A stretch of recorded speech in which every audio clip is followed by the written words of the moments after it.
GF गई life से, वो नहीं आएगी, लेकिन टिकटॉक वापस आ गया। मधुमक्खी अगर आपको काटेगी ना तो उसके डंक का इलाज तो है, किसी और ने अगर तुम्हारे डंक मार दिया ना तो उसका कोई इलाज नहीं। गुड इवनिंग बच्चों, विनर सीरीज की आज 4th क्लास होने वाली है, जिसमें अपन केमिस्ट्री के टॉप 50 क्वेश्चनों के बारे में डिस्कशन कर रहे थे।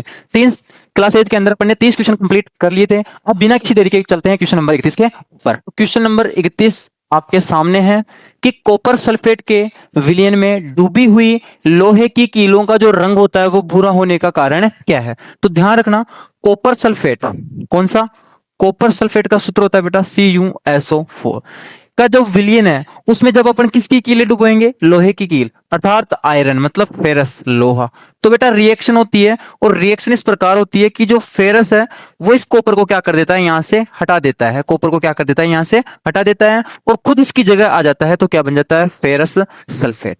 आई बात समझ में। तो इसने इसको हटा दिया, तो क्यों हटाया, क्योंकि ये इससे पावरफुल था। इसका मतलब मैं बोल सकता हूं कि जो इस फेरस की किसकी, इस फेरस की जो क्रियाशीलता है वो किससे ज्यादा है बेटा, कॉपर से क्या है, ज्यादा है, इसलिए इसने इसको यहां से क्या कर दिया, हटा दिया। तो कौन सा ऑप्शन होगा, लोहे की क्रियाशीलता कॉपर से कम है, बिल्कुल गलत बात। लोहे की क्रियाशीलता कॉपर के बराबर है, यह भी क्या है, गलत। कॉपर की क्रियाशीलता लोहे से क्या है, ज्यादा, यह भी क्या है, गलत। लोहे की क्रियाशीलता कॉपर से क्या है बेटा, ज्यादा। ये इस क्वेश्चन का क्या हो जाएगा, उत्तर हो जाएगा। अब ये क्रियाशीलता का कैसे पता चलता है, तो ऑलरेडी मैं इसकी सक्रियता श्रेणी के बारे में पढ़ा चुका हूं।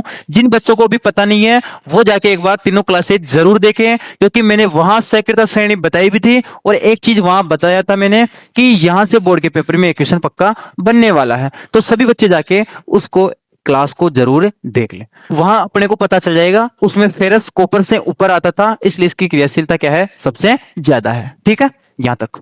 अब चलते हैं बेटा क्वेश्चन नंबर 32 पर। क्वेश्चन नंबर 32 है कि निम्न में से कौन सा प्रबल अम्ल और दुर्बल क्षारक का क्या है, युग्म। तो आपको सबसे पहले मैं प्रबल अम्ल, दुर्बल अम्ल, प्रबल क्षारक, दुर्बल क्षारक के दो एग्जाम्पल लिखवा देता हूं, क्योंकि एग्जामिनर यहां से आपको उदाहरण भी पूछ सकता है। तो सबसे पहले बेटा मैं बात करूं प्रबल अम्ल की, किसकी, प्रबल अम्ल की। प्रबल अम्ल के जो उदाहरण है, तो प्रबल अम्ल क्या होते हैं, जो जलीय विलयन में H+ आयन अधिक मात्रा में देते हैं। तो इसके जो एग्जाम्पल है बेटा H2SO4 हो गया, HCl हो गया, HNO3 हो गया। हिंदी नाम पता ही है, H2SO4 बहुत बार बता चुका, सल्फ्यूरिक अम्ल। HCl का मतलब हाइड्रोक्लोरिक अम्ल। HNO3 का मतलब क्या हो जाएगा बेटा, नाइट्रिक अम्ल। ये कौन सी कैटेगरी में आते हैं, प्रबल अम्ल की कैटेगरी में। उसके बाद में मैं बोलूं दुर्बल अम्ल की में, किसकी में, दुर्बल अम्ल। अब दुर्बल अम्ल की कैटेगरी में कौन कौन आता है बेटा, एक आता है HCOOH, एक आता है CH3COOH, मतलब फॉर्मिक अम्ल हो गया, एथेनोइक अम्ल हो गया। और फॉर्मिक अम्ल को मेथेनोइक अम्ल भी बोलते हैं, और इससे एथेनोइक अम्ल होता है बेटा, इसको भी क्या बोला जाता है, एसिटिक अम्ल भी बोला जाता है। ये कौन सी कैटेगरी में आते हैं, दुर्बल अम्ल की में। आप अगर भूल जाओ तो यहां लिख लो, इसको बोलते हैं मेथेनोइक अम्ल। कौन सा अम्ल, मेथेनोइक। इसको क्या बोलेंगे, एथेनोइक बोल दो या फिर एसिटिक अम्ल बोल दो। सब चीजें बता रखी है, एक एक एक एक चीज। ठीक है यहां तक। अब मैं बात करूं किसकी, प्रबल क्षारक की, किसकी, प्रबल क्षारक। तो इसके एग्जाम्पल कौन कौन से हो गए बेटा, एक तो हो गया NaOH, एक कौन सा हो गया KOH। NaOH का मतलब होता है सोडियम हाइड्रोक्साइड, KOH का मतलब क्या होता है, पोटेशियम हाइड्रोक्साइड। ठीक है, उसके बाद में अपन बात करें किसकी, दुर्बल क्षारक की, दुर्बल क्षारक। अब दुर्बल क्षारक के लिए कौन कौन से हो जाएंगे, एक तो हो गया जैसे milk of magnesia MgOH2, magnesium hydroxide. एक हो गया बेटा CaOH2 की होल ट्वाइस, कैल्शियम हाइड्रोक्साइड। ये बातें जब आपने अम्ल क्षारक का लेक्चर लिया होगा तब आपको ये चीजें अच्छी तरीके से बता दी गई होगी। तो दो एग्जाम्पल मैंने लिखाए हैं, ये आपको सीधा बोर्ड के एग्जाम में देखने को मिल सकता है। तो उम्मीद करता हूं कि इनको आप याद रखेंगे। अब आपको ये याद है तो इस क्वेश्चन को करने में आपको बिल्कुल भी दिक्कत नहीं आएगी। इसने पूछा है अम्ल कैसा होना चाहिए, प्रबल, और क्षार कैसा होना चाहिए, दुर्बल।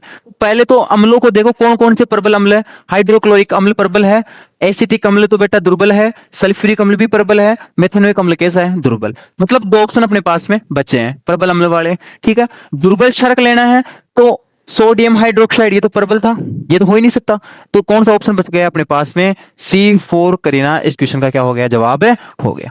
देख सकते हो आराम से जो एग्जाम्पल अपन ने लिखा था उनमें से प्रबल अम्ल तो कौन सा है, सल्फ्यूरिक अम्ल है, और दुर्बल क्षारक कौन सा है बेटा, कैल्शियम हाइड्रोक्साइड, जो आपके सामने नीचे लिखा हुआ है। आप हिंदी के नाम भी इनके नोट कर लीजिएगा।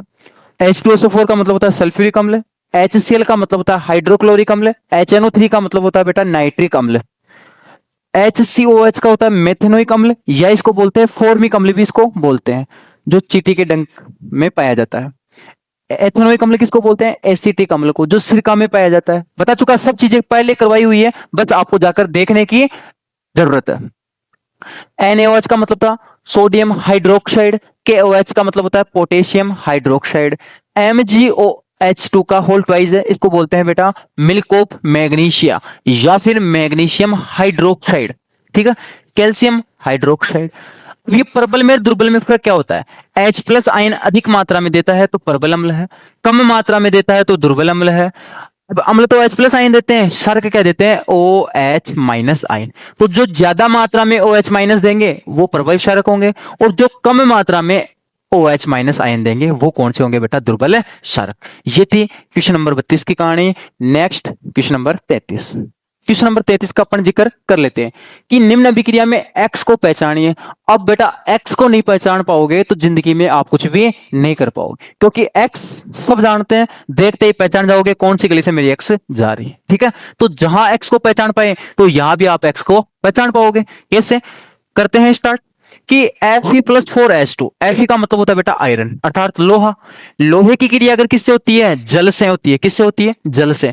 तो जो आने वाला जो प्रोडक्ट अपने पास में होता है तो बेटा वो मिलता है अपने को Fe3O4। कौन सा मिलता है, Fe3O4, Fe3O4। तो यहां पे X का जो मान होगा वो कौन होगा, Fe3O4। इस अभिक्रिया को अगर मैं बोलूं तो आपको डायरेक्ट याद रहनी चाहिए एसी की एसी, क्योंकि ये संतुलित करवाने वाले में भी क्वेश्चन में पूछा जा सकता है। अब इस Fe3O4 की कहानी क्या है, तो इस Fe3O4 को बोलते हैं बेटा, पहली बात तो इसको बोला जाता है आयरन सेकंड थर्ड ऑक्साइड। क्या बोलते हैं इस Fe3O4 को, आयरन सेकंड ऑक्साइड। एक नाम तो इसका ये है। अगर इसको मैं बोलूं तो इसका एक नाम और बेटा ब्लैक आयरन ऑक्साइड भी इसको बोलते हैं। क्या बोलते हैं, ब्लैक आयरन ऑक्साइड भी इसको बोलते हैं। ये छोटी छोटी बातें हैं जो आपको कोई नहीं बताएगा, आई बात समझ में। इसके अदरवाइज इसको ये किससे मिलके बनता है, FeO और एक होता है Fe2O3। इन दोनों का ही कंबाइंड कौन है, Fe3O4। क्या बोलते हैं इसको, आयरन सेकंड थर्ड ऑक्साइड। अब ये सेकंड थर्ड क्या है, तो आपको याद रखनी है कि जो आयरन होता है ना लोहा, इसकी जो बैलेंसी होती है संयोजकता, कौन है, संयोजकता, वो दो होती है। कितनी होती है, दो भी होती है और तीन भी होती है। इसकी संयोजकता दो भी होती है और तीन भी होती है, इस वजह से इसके नाम कुछ ऐसे होते हैं। अब देखो कौन सा ऑप्शन हो जाएगा अपना, C4 करीना। इस क्वेश्चन का क्या हो जाएगा, जवाब हो जाएगा। मतलब आपको क्वेश्चन पूछ लिया जाए कि जब लोहे की क्रिया किससे होती है बेटा, जल से होती है, तो आपको क्या उत्पाद मिलता है, तो आपको उत्पाद जो मिलेगा वो कौन सा मिलेगा, Fe3O4 अर्थात ब्लैक आयरन ऑक्साइड बोल दो, या फिर क्या बोल दो, आयरन सेकंड थर्ड ऑक्साइड बोल दो। आई बात समझ में। अब देखो ये नाम आपको कंफ्यूजन पैदा करते हैं जो मैंने ऑप्शन में सेट किए हैं, तो इनको क्या बोलते हैं क्या नहीं बोलते, तो इनका भी आपको ध्यान रखना है।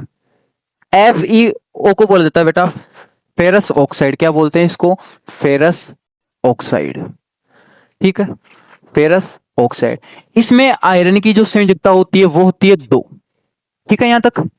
अब मैं बोलूं Fe2O3 को क्या बोलते हैं, इसको बोलते हैं बेटा फेरिक ऑक्साइड। क्या बोलते हैं इसको, फेरिक ऑक्साइड। ये बच्चों को बहुत ज्यादा कंफ्यूजन में डाल देते हैं। अगर यहां से सूत्र पूछ ले कि फेरिक ऑक्साइड का सूत्र लिखो, तो आधे बच्चे तो कोई FeO लिखेगा, कोई Fe2O3 लिखेगा, कोई Fe3O4 लिखेगा। क्यों? क्योंकि पता ही नहीं है और इतना डिटेल में कोई जाता भी नहीं। ये बातें ये आपको केवल इसी सीरीज के अंदर देखने को मिलेगी, क्योंकि यहां हर एक क्वेश्चन का ऑपरेशन होता है। आई बात समझ में? तो फेरिक ऑक्साइड बोलते हैं, या इसको एक नाम से और बोल सकते हैं, इसको बोल सकते हैं बेटा कैसे, जिसका इसको कहां गया वो, ये इसको ब्लैक आयरन ऑक्साइड बोले थे ना। इसका एक नाम और है क्या, मैग्नेटिक, मैग्नेटिक ऑक्साइड भी बोलते हैं इसको। क्या बोलते हैं बेटा? Magnetic oxide. याद रह जाएगी कैसे, मैग्नेट मतलब चुंबक, जानते हो ना चुंबक कैसी होती है, ब्लैक कलर की, इसलिए ब्लैक आयरन, दोनों को याद रख सकते हो। अब ये फेरिक ऑक्साइड है, ये बेटा किसके अयस्क के रूप में पाया जाता है? हेमेटाइट। कौन से टाइट में? हेमेटाइट खनिज के अयस्क के रूप में भी ये पाया जाता है, और ये होता है लाल भूरे रंग का। कैसे रंग का होता है? लाल भूरे रंग का। आई बात समझ में? अब यहां से छोटी सी समस्या बचती है अपने, जो जंग लगता है, कौन लगता है? जंग। जंग जानते हो ना, फाइट नहीं, जो लोहे के ऊपर लगती है। जंग का रासायनिक सूत्र, किसका? जंग का रासायनिक सूत्र। तो जंग का रासायनिक सूत्र ये याद रखना बेटा जी, ये क्या होता है? ये होता है Fe2O3.XH2O। मतलब इस फेरिक ऑक्साइड में कौन पाए जाते हैं? जल के X अणु पाए जाते हैं, वो कितने भी हो सकते हैं। ठीक है, ये था किसका सूत्र? जंग का रासायनिक सूत्र। ये नाम मैंने बता दिए, इसको बोलते हैं फेरस ऑक्साइड, अर्थात इसको फेरस सेकंड ऑक्साइड बोलते हैं। आयरन सेकंड ऑक्साइड बोलूं तुम, कौन सा? Iron second oxide. इसको क्या बोलेंगे? फेरिक ऑक्साइड को आयरन थर्ड ऑक्साइड, ये भी लिख लो चलो। इसको तो क्या बोलेंगे? Iron second oxide. और फेरिक ऑक्साइड को क्या बोलेंगे बेटा? इसको क्या बोलेंगे? Iron third oxide. ठीक है, तो आपको याद रखना कि फेरस की क्रिया किससे होती है? जल के साथ में होती है। तो किसका निर्माण होता है? फेरस सेकंड थर्ड ऑक्साइड का, या फिर डायरेक्ट बोल दो आयरन सेकंड थर्ड ऑक्साइड का। ठीक है, कि जो धातु ऑक्साइड होते हैं, अब धातु ऑक्साइड कैसे मिलते हैं? जब धातुएं ऑक्सीजन के साथ में क्रिया करती है तो धातु ऑक्साइड मिलता है। तो ध्यान रखना धातु ऑक्साइड की प्रकृति कैसी होती है। तो बेटा धातु जो ऑक्साइड की जो प्रकृति होती है वो होती है बेटा क्षारकीय। कैसी होती है? क्षारकीय, या क्षारीय हो बोल सकते हैं। क्या बोल दो इसको? क्षारीय। ठीक है, तो कौन सा ऑप्शन हो गया अपना? B4 baby. इस क्वेश्चन का क्या हो गया? जवाब हो गया। मान लो वो धातु ऑक्साइड के न पूछ के कौन से की पूछ ले? अधातु ऑक्साइड, या फिर मैं बोल दूं अधात्विक ऑक्साइड। कौन से की? अधात्विक ऑक्साइड। कि अधात्विक ऑक्साइड की प्रकृति कैसी होती है? तो बेटा ये सबसे इंपॉर्टेंट बन जाता है, क्योंकि जो अधात्विक ऑक्साइड की जो प्रकृति होती है वो कैसी होती है? ध्यान रखना, वो बेटा अम्लीय भी होती है। कैसी होती है? अम्लीय भी होती है और उदासीन भी होती है। ये बात आप अच्छी तरीके से क्या रखोगे? ध्यान रखोगे। धात्विक ऑक्साइड की पूछता है तो केवल क्षारीय, अधात्विक ऑक्साइड की पूछता है तो अम्लीय और उदासीन दोनों होती है। अब बच्चों को याद करने में दिक्कत आती है, तो इसका बैद ट्रिक बता रहा हूं, उसके बाद में आपको इसको याद करने की जरूरत नहीं पड़ेगी। देखो, ये तो अपने स्वरों में से आ रहे हैं, ए आ ई में से आ रहा है ना, ए भी आता है और ऊ भी आता है। ये आप अपने व्यंजन में से आ रहा है, श स्टार्टिंग का अक्षर की बात कर रहा हूं मैं। तो ढंग से देखो, ए धातु में क्या दिख रहा है? ए, और एफ और अम्लीय। जैसे ही अम्लीय पता चलेगा, उदासीन तो इसके साथ में आई गई, तो बच गया कौन सा? क्षारीय। वो किस में चला जाएगा? धात्विक ऑक्साइड में। आपको पूछता है कि अधात्विक ऑक्साइड की प्रकृति कैसी होती है, तो ए आ रहा है क्या, तो कौन सा हो जाएगा? अम्लीय, और अम्लीय के साथ में कौन सा फ्री आएगा? उदासीन फ्री आएगा। ये थी क्वेश्चन नंबर 34 की कहानी। ठीक है, क्वेश्चन नंबर 35 कि जठरस का पीएच मान कितना होता है? तो बेटा जठरस का जो पीएच मान होता है वो होता है अपना कितना? 1.2। लगभग कितना होता है बेटा? 1.2। अब ऑप्शन में देखो 1.2 न मिलके 1.3 मिल जाए, तो जो अप्रोक्स वैल्यू होती है वो आपको टिक कर देनी है। तो कितनी होती है जठरस की? 1.2। तो कौन सा ऑप्शन हो गया इसका भी? B4 baby. इस क्वेश्चन का क्या हो जाएगा? जवाब हो जाएगा। अब इसके अदरवाइज और कौन कौन सी पीएच वैल्यू आपको ध्यान में रखनी है? तो देखो 7 दे रखा है, तो बेटा 7 बहुत बार बता चुका, किसकी होती है? ये आसूत जल की होती है। कौन से जल की होती है? आसूत जल का पीएच मान पूछ ले आपको तो कितना बताओगे बेटा? 7। कम से कम 2-3 बार इस क्वेश्चन का मैं जिक्र कर चुका हूं, क्योंकि इंपॉर्टेंट अपने आप में। आपको पूछ ले 4.4 किसकी है, तो 4.4 किसकी होती है बेटा, ये होती है टमाटर की। किसकी होती है, टमाटर की। लगभग बता रहा हूं मैं, हो सकता है 4.3 भी आपको ऑप्शन में दिख जाए। यहां तक बात क्लियर है। उसके बाद में मैं बात करूं 10, तो 10 किसकी होती है। अभी मैंने एक बात बताई थी क्या आपको, किसकी, आपको मैंने बताया था मिल्क ऑफ मैग्नीशिया। बोलो बताया था कि नहीं बताया। तो मिल्क ऑफ मैग्नीशिया की जो पीएच वैल्यू होती है, किसकी, मिल्क ऑफ मैग्नीशिया, उसकी पीएच वैल्यू कितनी होती है बेटा, 10 होती है। कितनी होती है, 10। उसके अदरवाइज आपको याद रखना है जटरस हो गया ना, एक याद रखना है आपको नींबू का रस। किसका, नींबू का रस। और नींबू का रस होता है बेटा 2.2। कितनी होती है, लगभग 2.2। उसके अदरवाइज आपको याद रखनी है रक्त की, रक्त का मतलब खून, इसकी होती है बेटा 7.4। कर लोगे याद। एक और आप याद रख लो, जो अभी मैंने प्रबल क्षारक बताया था, सोडियम हाइड्रोक्साइड, कौन सा बताया था, NaOH। जो क्या था, सोडियम हाइड्रोक्साइड, यही था, सोडियम हाइड्रोक्साइड।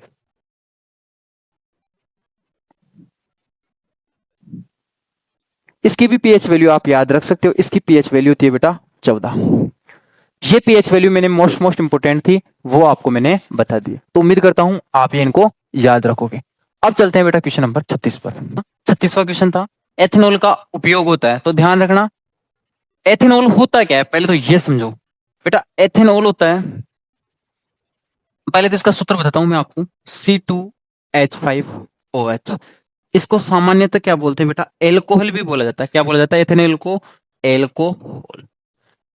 हर बात ध्यान रखना, हर चीज आपको मैं खोल के बता रहा हूं। तो एथेनॉल का सूत्र क्या होता है, C2H5OH, और इसको क्या बोलते हैं बेटा, एल्कोहल भी इसको बोला जाता है। आई बात यहां तक समझ में। अब उसके बाद में ये देखो, एल्कोहल होता क्या है, ये होता है बेटा कमरे के ताप पर, पहले तो ये द्रव अवस्था में पाया जाता है। कमरे के ताप पर कौन सी अवस्था में पाया जाता है, ये लिक्विड अवस्था में पाया जाता है, अर्थात द्रव अवस्था में। ठीक है, एक पॉइंट आप ये याद रखोगे। उसके बाद में इसका गलनांक और कवथनांक भी याद रखना है आपको। तो गलनांक कितना होता है इसका, और इसका कवथनांक कितना होता है, ये बात भी आप क्या रखोगे, याद। एक एक नंबर के क्वेश्चन पूछ लिए जाते हैं, और खालिस्तान और है आपके। तो क्वेश्चन आ जाए कि बेटा जी बताओ भाई एथेनॉल का गलनांक कितना होता है, तो कितना होता है इसका गलनांक, तो इसका गलनांक होता है बेटा 156। और जो इसका कवथनांक होता है वो होता है 351 केल्विन। दोनों किस में चल रहे हैं बेटा, ताप में, केल्विन के अंदर। आपसे पूछ लिया जाए कि बताओ कि एथेनॉल का गलनांक कितना होता है, तो कितना बताओगे, 156, 156 बेटा 5 है यहाँ पे, कितने हैं, 5, 156। और जो इसका कवथनांक होता है वो कितना होता है, 351 केल्विन। अब ध्यान रखो, ये एक अच्छा विलायक है। ये क्या है, एक अच्छा विलायक, मतलब इसके अंदर किसी को भी लाओ आसानी से क्या कर जाता है, इसके अंदर घुल जाता है। इसी वजह से इसके अंदर किन किन का उपयोग याद किया जाता है, तो देखो इसके अंदर टिंक्चर आयोडीन का भी करते हैं, टॉनिक का भी करते हैं, कप सिरप का भी करते हैं। तो इसको याद रखने की मैं एक ट्रिक बता रहा हूं आपको। क्या बता रहा हूं, ट्रिक। और वो ट्रिक इस प्रकार है, देखो टिकटॉक गया, लेकिन मैं आ गया तो इस क्लास में टिकटॉक भी आ गया। और वो टिकटॉक क्या है, ये इसकी ट्रिक है। क्या बोला मैं, tick tock, tick tock, tick tock. GF गई लाइफ से, वो नहीं आएगी, लेकिन टिकटॉक वापस आ गया। तो टिकटॉक क्या है, देखो टिकटॉक का मतलब ये है, टिक का मतलब तो क्या हो जाएगी, टिंक्चर आयोडीन। क्या हो जाएगी, टिंक्चर आयोडीन।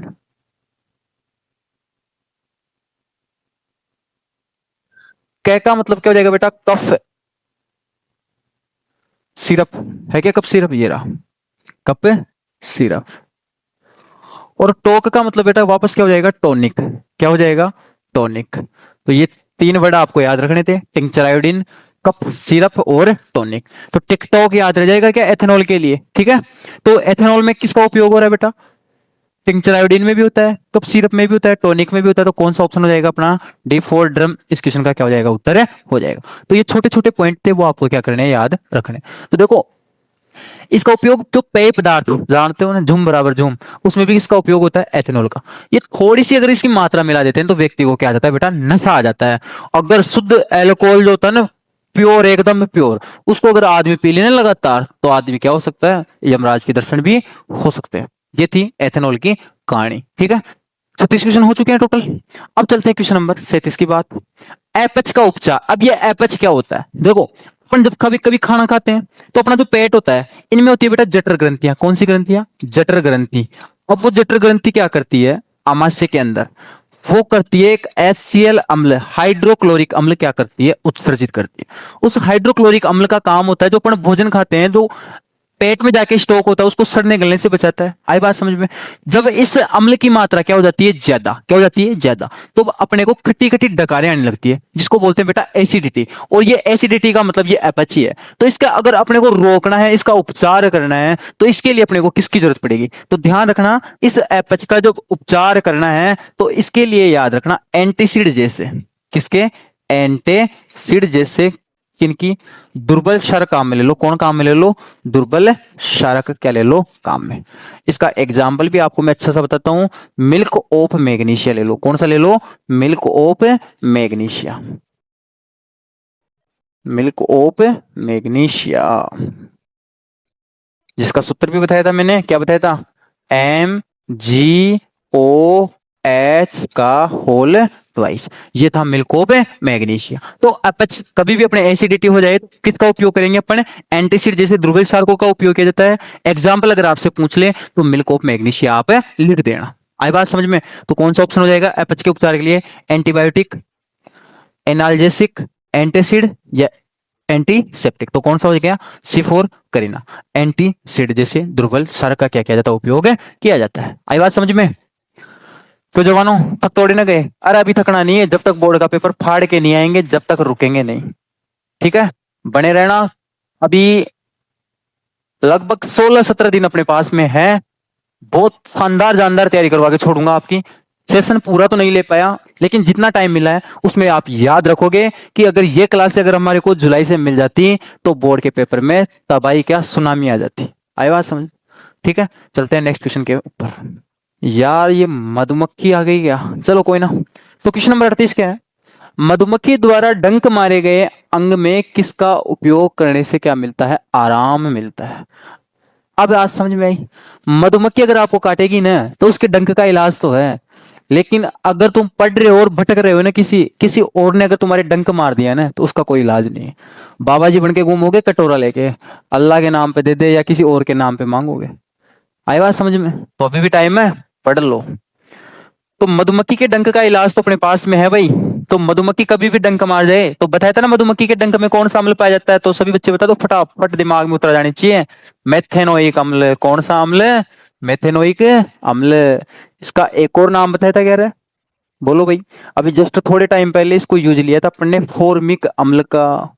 इसका सूत्र भी बताया था, याद करो याद करो याद करो। HCOOH। कौन से अम्ल से संबंधित है? ये कार्बोक्सिलिक समूह से संबंधित है। आई बात समझ में? तो ये कभी डंक मार जाए तो अंग पर किसका उपयोग करो? फिर क्या मिल जाएगा? PO3। बोले तो सोडियम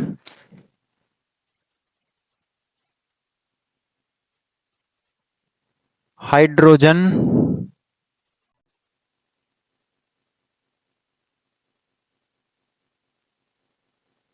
कार्बोनेट। तो किसका उपचार कर लो? क्या लगा लो? Sodium hydrogen carbonate. तो आपकी जो जलन होगी उससे क्या मिल जाएगी? आपको राहत मिल जाएगी। कब लगाना है? मधुमक्खी जब क्या कर जाए, डंक लगा जाए तो क्या लगा लो? बेकिंग सोडा, जिसको क्या बोलते हैं बेटा? Sodium hydrogen carbonate. आई बात समझ में? और अभी थोड़े टाइम पहले एसिडिटी वाला बताया था, वहां क्या था? Milk of magnesia. ठीक है, चलिए क्वेश्चन नंबर 39 पे। ठीक है, देखो भाई, ये जो फेरस वाला क्वेश्चन है ना, इस बार के पेपर में आपको देखने को मिल जाएगा। ये मैं देखता हूं साला फिर वापस आ गया। आ तो रहा है पेरिस का क्वेश्चन, तो चेंज है लेकिन आ फिर पेरिस का ही गया। तो ये क्वेश्चन आपको तैयार करने हैं, दोनों रिएक्शन आपको याद होनी चाहिए। एक रिएक्शन मैंने पहले भी याद करने को बोली थी, वो थी लेड नाइट्रेट की वियोजन अभिक्रिया।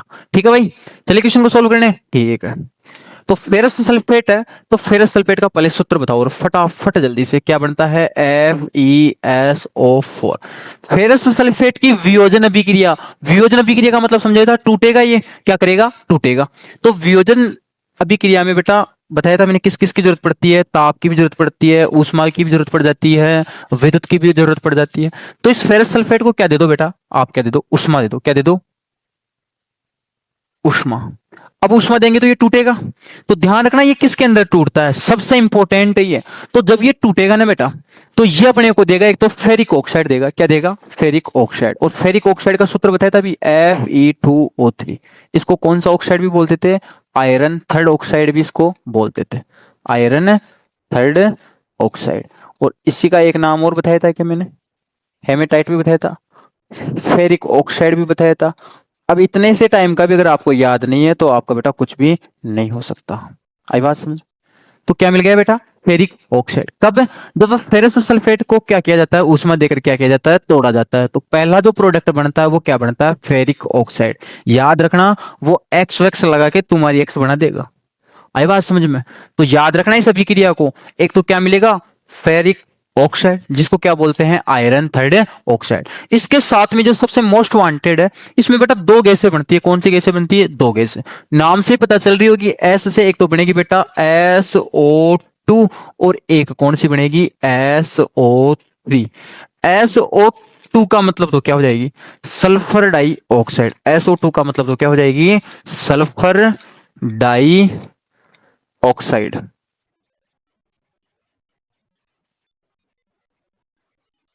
और SO3 का मतलब क्या हो जाएगी, सल्फर ट्राई ऑक्साइड।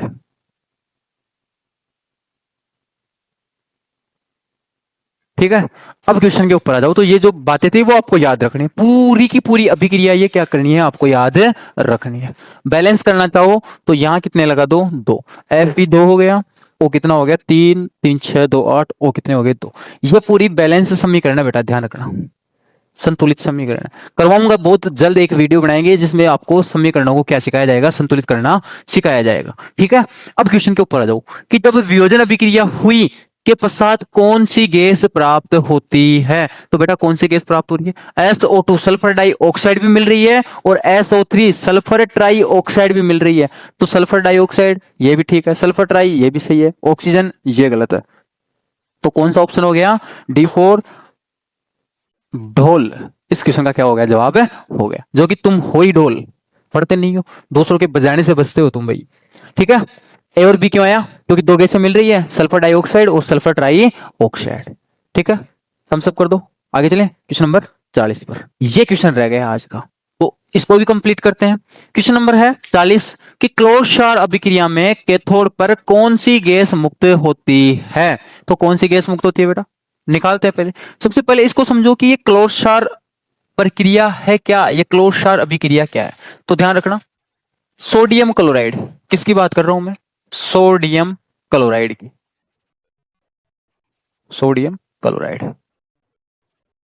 इसके जलीय विलयन से मतलब जल होगा, कि विलयन में अगर क्या कर दे, विद्युत प्रवाहित कर दे, क्या प्रवाहित कर दे बेटा, विद्युत।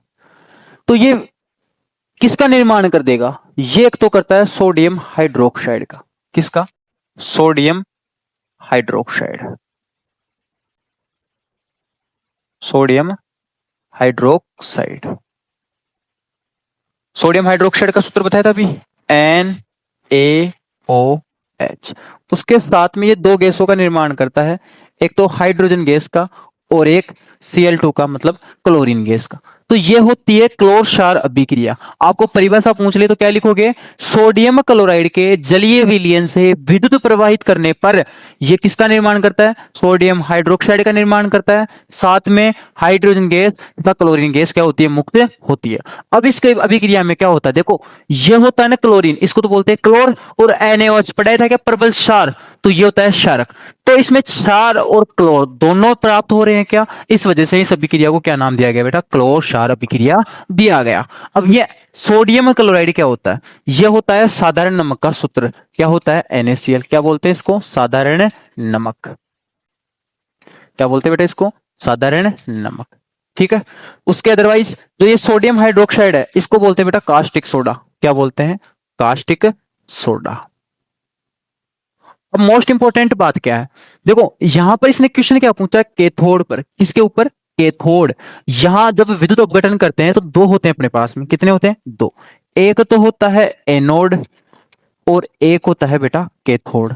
एक तो क्या होता है एनोड और एक क्या होता है कैथोड। तो जो एनोड होता है वो होता है धनावेशित। कैसा होता है? धनावेशित, मतलब प्लस वाला। जो इलेक्ट्रोड होता है ना प्लस वाला, उसको क्या बोलते हैं? एनोड। और जो माइनस वाला अर्थात ऋणावेश वाला क्या होता है? इलेक्ट्रोड, उसको क्या बोलते हैं बेटा? कैथोड। बात समझ में आई?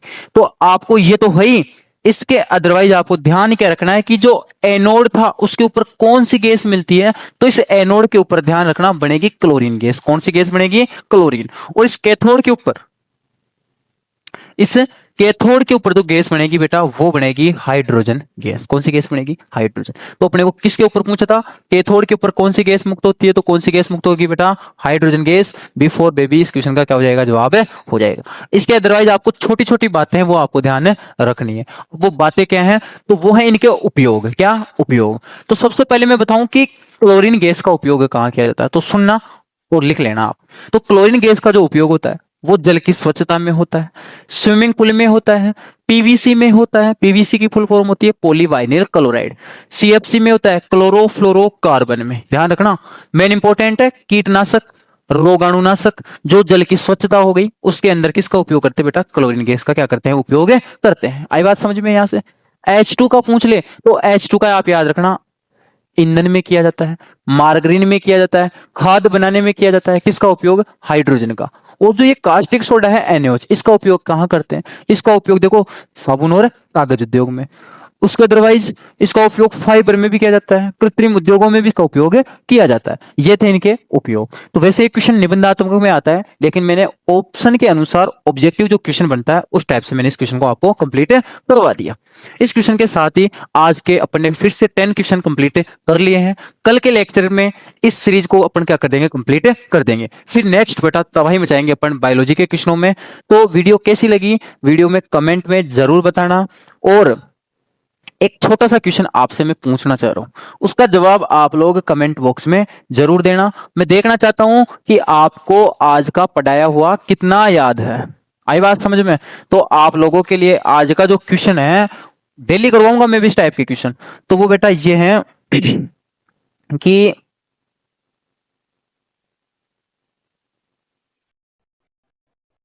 जंग का रासायनिक सूत्र।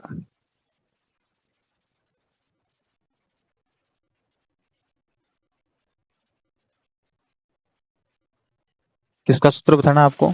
जंग का रासायनिक सूत्र। जो भी है कमेंट बॉक्स में आप फेंक के जाना इसका जवाब। वीडियो को लाइक, शेयर और चैनल को सब्सक्राइब जरूर कर देना। Love you all, good night, bye bye, see you soon.